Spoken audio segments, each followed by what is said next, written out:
Qual é o maior dom concedido pelo Espírito Santo? Nós vamos falar sobre isso. Nós estamos no nosso dia 64, 64º dia de plano de leitura. E eu quero orar com você. Se você não está participando ainda desse plano de leitura bíblica, nós começamos no dia 1º de janeiro e vamos continuar até o final do ano. Dá tempo de você entrar e estar conosco. E tem vídeo todos os dias falando sobre a nossa leitura. E tem um link na descrição, você só clicar nele e vai cair direto lá no grupo. Amém? Vamos orar? Pai, em nome de Jesus, eu quero te louvar e te agradecer por esse dia. Te louvo porque o Senhor é bom, te louvo porque o Senhor é misericordioso, que a tua misericórdia tem alcançado as nossas vidas através do sangue de Jesus. Nós cremos que só o Senhor é digno de receber todo louvor, honra e glória, e sabemos que o Senhor é quem nos capacita para a tua obra, é quem nos capacita para o teu reino, e pedimos que hoje o Senhor venha nos capacitar. Fala, meu Deus, através da tua palavra, eu te peço em nome de Jesus. Amém. Vamos lá, nós lemos Números capítulo 9, Números capítulo 10 e 1 Coríntios capítulo 14. Em Números 9 nós estamos vendo ali Deus... Vocês já viram a instituição da Páscoa, das festas anuais. Ali eles iriam celebrar a Páscoa. Ali, livro de Números, a gente vai ver muito as práticas do povo de Israel no deserto. Como eles caminharam no deserto é o livro de Números que vai mostrar de forma muito mais exaustiva que qualquer outro livro ali do Pentateuco. Então, ali é o povo que saiu do Egito, recebeu Levíticos do povo que saiu do Egito, parou no Monte Sinai, recebeu as instruções, consagrou o templo, consagrou o tabernáculo. Consagrado o tabernáculo, começa o processo de peregrinação, e nós temos aqui Deus mostrando que quando eles tinham que acampar, a nuvem de Deus parava sobre o tabernáculo, ficava estática, e eles armavam tenda e eles ficavam ali o tempo que Deus quisesse. Quando a nuvem subia, ficava no céu, eles sabiam que era para levantar e eles tinham que caminhar. Eles tinham um rumo, gente. E quem orientava esse rumo era o próprio Deus. Deus, ele conduzia esse povo durante o deserto. E uma das festas, chamada Festa dos Tabernáculos, que eles celebrariam no final do ano, era para lembrar disso, era para mostrar: Deus nos sustentou no deserto, como uma nuvem ele parava no lugar e nós parávamos, nossas sandálias cresceram nos nossos pés, as nossas roupas não envelheciam, nós caminhamos ali no deserto e Deus era o nosso sustento.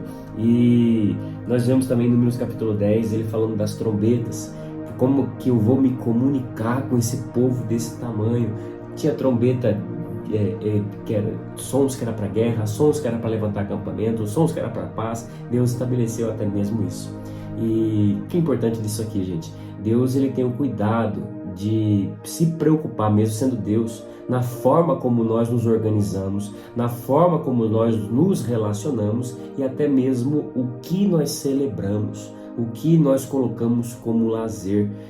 Deus, ele tem a intenção dentro do seu povo, tanto no Antigo Testamento como hoje, de que nós tenhamos lazer no Senhor, que nós tenhamos alegria e celebração no Senhor. Existe o trabalho ministerial, que é visitar as pessoas, que é pregar uma palavra, que é frequentar a igreja, é arrumar ali a igreja, organizar um culto, tocar um instrumento, cantar alguma coisa. Isso tudo são trabalhos. Agora, o frequentar uma igreja, o celebrar, o louvar, nos alegrar, o orar de manhã cedo em casa, o ler a palavra de Deus, fazer isso que eu estou fazendo, isso não pode ser visto como trabalho, e sim como diversão na presença de Deus. Nosso coração precisa exultar por isso.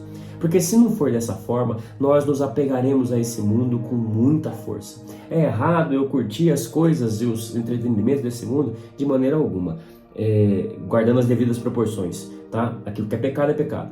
Agora, se você só se tem lazer dentro do mundo, você troca a alegria de estar na presença de Deus, é menor do que a sua alegria em jogar um videogame, jogar futebol com os amigos, fazer um churrasco,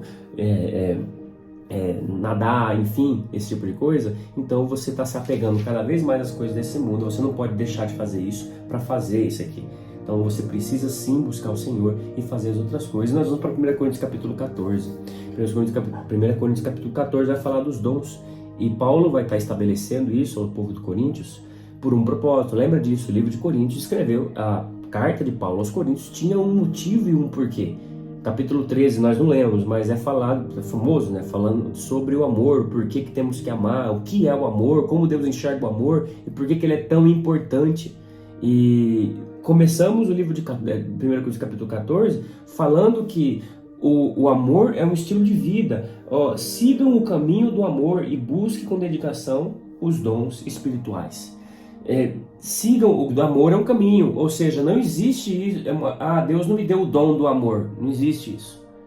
Todos nós, se formos cheios do Espírito Santo, nós somos capazes de amar, porque Deus é cheio de amor. Se Ele nos encheu, temos que amar.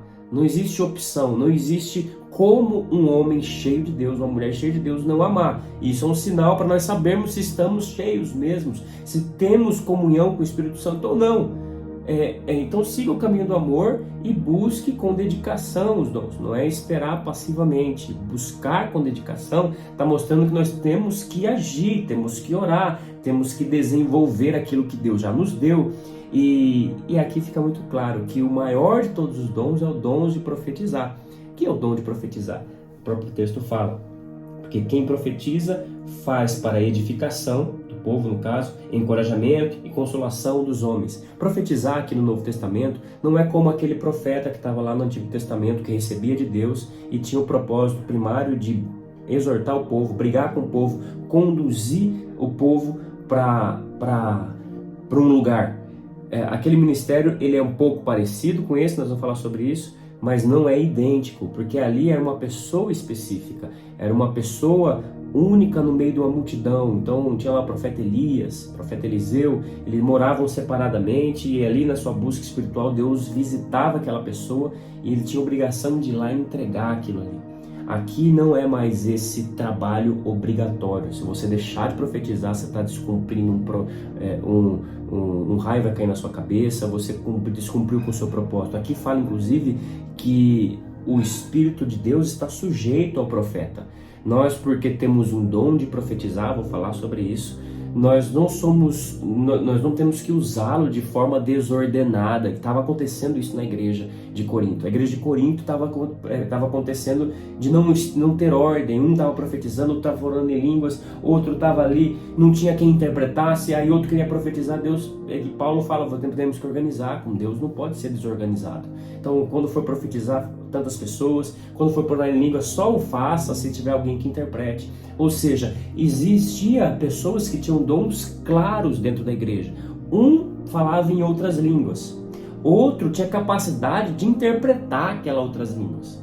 Ou falar em línguas, a Bíblia fala nesse texto, é para edificação própria, não é para edificação da igreja. Porque você está falando em línguas, você está falando com Deus, e Deus está te alimentando, está enchendo o seu espírito, falando com você em mistério. Isso só vai servir para a igreja se tiver alguém para interpretar.